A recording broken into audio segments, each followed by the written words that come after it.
আছেন সবাই? আশা করি আল্লাহর রহমতে বাড়িতে ভালোই আছেন।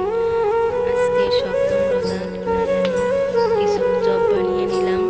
আসসালামু আলাইকুম। এখান থেকেই আমি বিদায় নিচ্ছি। দেখতে থাকুন পরবর্তী ভিডিও পাওয়ার জন্য অপেক্ষায় থাকুন। আল্লাহ হাফেজ। দেখা হবে আবার নতুন কোনো ভিডিওতে। আলুর চপ, এটা ডিমের চপ। আজকের প্রথম আমি ডিমের চপ বানাইলাম। এটা হলো বেগুনের চপ। আমাদের খেতে যে বেগুনগুলো হয়েছিল ওই বেগুন দিয়ে আমি আজকের চপ বানাইছি। এটা হলো ডিমের চপ। ডিম হাফ অমলেট করে তারপরে বেসন দিয়ে ভেজে নিলাম। এটা হলো মিষ্টি কুমড়োর চপ। মিষ্টি কুমড়ো দিয়ে আজকের প্রথমেই আমি চপ বানাইলাম ইফতারের জন্য। দিয়ে বেগুন আলু সেদ্ধ করে নিয়েছি,